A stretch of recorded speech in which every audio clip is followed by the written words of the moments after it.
أيحب أحدكم أن يأكل لحم أخيه ميتا فكرهتموه واتقوا الله إن الله تواب رحيم۔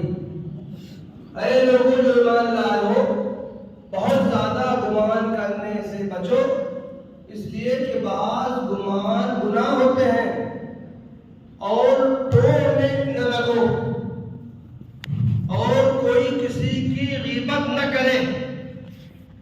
کیا تم میں سے کوئی چاہتا ہے کہ اپنے مردار بھائی کا گوشت کھائے؟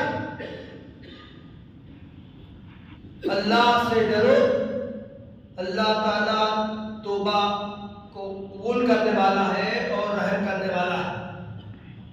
محترم بھائیو دوستو، اسلام ایسا سماج قائم کرنا چاہتا ہے جس کے افراد میں ایک دوسرے سے پیار محبت ہو، الفت ہو، وہ اس کا خیال رکھنے والے ہوں، وہ اس کی ٹانگ کھینچنے والے نہ ہوں، ایک دوسرے کی خامیاں تلاش کرنے والے نہ ہوں، ایک دوسرے کو اپنے پیچھے دھکا دے کر پیچھے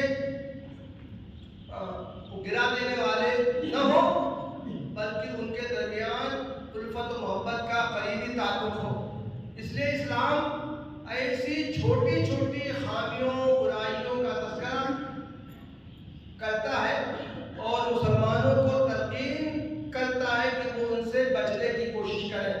یہ میں نے سورہ الحجرات کی ایک آیت آپ کے سامنے تلاوت کی ہے، جس میں کہ 3 سماجی برائیوں کا تذکرہ کیا گیا ہے۔ پہلی برائی ہے بدگمانی۔ قرآن نے کہا ہے کہ بہت زیادہ گمان کرنے سے بچو، بعض گمان گناہ ہوتے ہیں۔ گویا کہ ہر طرح کے گمان کرنے سے نہیں روکا گیا ہے۔ گمان اچھا بھی ہو سکتا ہے، برا بھی ہو سکتا ہے۔ کسی کے بارے میں اچھے خیالات بھی رکھے جا سکتے ہیں، اس سے نہیں روکا گیا ہے۔ بہت سے معاملات گمان ہی پر کیے جاتے ہیں، شواہد موجود ہیں، ثبوت موجود ہیں، ایسی علامتیں موجود ہیں، اس کی بنا پر ظن غالب کا فیصلہ کیا جا سکتا ہے۔ آیت میں جس گمان سے روکا گیا ہے وہ خامخواہ کے لیے ہم کسی کے بارے میں ایک برا تصور قائم کر لیں۔ ایک شخص ہے، اس میں اچھی خوبی بھی ہو سکتی ہے، بری عادت بھی ہو سکتی ہے، لیکن ہم بغیر کسی ثبوت کے اس کے بارے میں غلط تصور قائم کر لیں، غلط نظریہ قائم کر لیں، بدگمان ہو جائیں، اس سے اس آیت میں روکا گیا۔ دوسری بات یہ ہے کہ کسی کی ٹوہ میں مت لگو۔ ٹوہ میں لگنا کسی کو نقصان پہنچانے کے لیے بھی ہو سکتا ہے، کسی کی جاسوسی اس لیے بھی کی جا سکتی ہے کہ اس کا کوئی دکھتی رگ ہمارے ہاتھ میں آ جائے تاکہ آئندہ وہ اس کے خلاف ثبوت کے طور سے میں پیش کر سکوں۔ اور ٹوہ میں لگنا اپنی کسی عادت کی وجہ سے بھی ہو سکتا ہے۔ کچھ لوگوں میں خامخواہ کے لیے ہوتا ہے کہ دوسرے لوگوں کی کمزوریوں کو، خامیوں کو جاننے کی کوشش کریں، اس لیے وہ چھپ کے اس کی کمزوری برائی جاننے کی کوشش کرتے ہیں۔ اس آیت میں اس سے بھی روکا گیا۔ مشہور واقعہ ہے، حضرت عمر ابن خطاب رضی اللہ عنہ کے بارے میں یہ بیان کیا جاتا ہے کہ وہ اپنے زمانے خلافت میں راتوں میں گشت کیا کرتے تھے۔ ایک مرتبہ گشت کرتے ہوئے ان کو ایک گھر کے اندر سے ایسی آوازیں محسوس ہوئی کہ ان کو وہ کھٹکے، ان کو لگا کہ کچھ یہاں غلط کام ہو رہا ہے۔ وہ دیوار پر چڑھ گئے، اندر دیکھا کہ ایک شخص موجود ہے، ایک عورت بھی ہے اور شراب بھی جا رہی ہے۔ حضرت عمر نے دیوار ہی پہ سے زور سے ڈانٹتے ہوئے کہا، او دشمن خدا، تو ایسا غلط کام کر رہا ہے اور تو سوچتا ہے کہ سزا سے بچ جائے گا۔ اس شخص نے کہا، امیر المومنین، میں نے تو ایک ہی غلط کام کیا ہے، آپ نے 3 غلط کام کیے۔ اللہ تعالیٰ نے جاسوسی سے روکا ہے، آپ نے میری جاسوسی سکتی ہے؟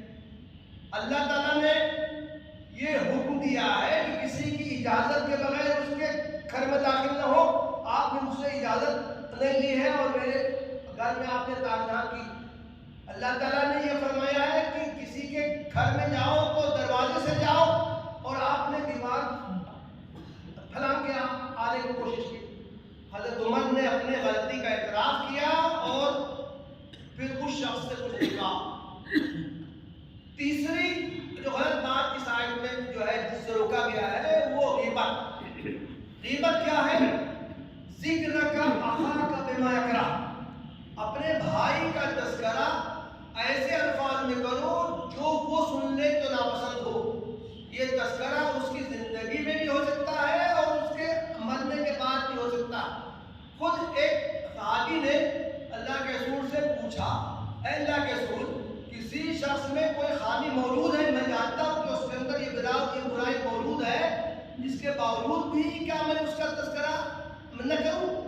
اللہ کے رسول صلی اللہ علیہ وسلم نے فرمایا یہی تو غیبت ہے. اگر اس شخص میں وہ برائی نہیں ہے اور تم نے اس کا تذکرہ کیا تب تو تم نے بہتان لگایا اس کے اوپر، جو کہ اور بھی بڑا جرم ہے. کسی شخص میں کوئی کمزوری ہے، کوئی خامی ہے، کوئی برائی ہے اور ہم اس کے پیٹھ پیچھے دوسرے لوگوں میں اس کا تذکرہ کریں، یہ غیبت ہے. اسی سے روکا گیا ہے. غیبت کتنی سخت، کتنی گندی، کتنی گھناؤنی، کتنی بری عادت ہے، اس کا تذکرہ خود اس آیت میں کر دیا گیا ہے. اور کتنے جذباتی اور نفسیاتی انداز میں کیا گیا ہے. فرمایا گیا ہے کہ کیا تم اپنے بھائی کا گوشت جبکہ وہ مر گیا ہو کھانا پسند کرو گے؟ ایک روایت میں آتا ہے ایک صحابی نے ایک گناہ کیا، ان کو اس کی سزا دی گئی، ان سے زنا کا ارتکاب ہو گیا تھا، ان پر سزا نافذ کی گئی، پتھر مار کے ان کو ہلاک کر دیا گیا. لوگ جب واپس ہو رہے تھے تو دو لوگ آپس میں بات کر رہے تھے، کہا کہ یہ تو کتنی بری موت مرا، کتے کی موت مر گیا. اللہ کے رسول صلی اللہ علیہ وسلم بھی جا رہے تھے، آپ نے ان دونوں کی بات سنی، کچھ نہیں بولے. آگے دیکھا ہے مرا ہوا گدھا پڑا ہوا تھا. حضور نے فرمایا ادھر آؤ، اس کا گوشت کھاؤ. حیرت زدہ ہو گئے کہ حضور یہ بات کیسے کہہ رہے ہیں. حضور نے فرمایا ابھی تم اپنے بھائی کا تذکرہ جن الفاظ میں کر رہے تھے وہ اس سے زیادہ برا. محترم بھائیوں، اسلام چاہتا ہے کہ اس کے ماننے والے اس طرح کی جو چھوٹی چھوٹی حرکتیں ہیں جن کو سماج میں بہت معمولی سمجھا جاتا ہے، جن کو عادت لوگ سمجھتے ہیں، بڑے مزے سے ان سب چیزوں کا تذکرہ کرتے ہیں، یہ کام کرتے ہیں، اسلام ان کو سخت ناپسندیدہ سمجھتا ہے. اسی لیے وہ ان سے روکنا چاہتا ہے.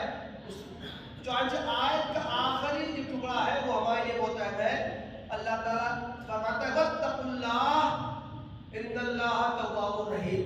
لوگوں اللہ سے ڈرو، جن کاموں سے اس نے روکا ہے ان کے قریب مت جاؤ، ان سے تم بچو. اللہ تعالیٰ توبہ قبول کرنے والا ہے اور اللہ تعالیٰ تم پر رحم کرنے والا. آیت کا آخری جو یہ حصہ ٹکڑا ہے وہ ہم لوگوں کے لیے تسلی کا باعث ہے. ان آیات کا مخاطب میں خود ہوں، آپ لوگ ہیں، ہر مسلمان ہے جو ان آیتوں کو ہر ایک کو اپنا جائزہ لیتے رہنا چاہیے. اور اگر یہ آیتیں پائی جاتی ہیں تو حد تک امکان بچنے کی کوشش کرنی چاہیے. جو کچھ پہلے ہوا ہے اس کا ہم تذکرہ کریں، اس کو یاد کریں.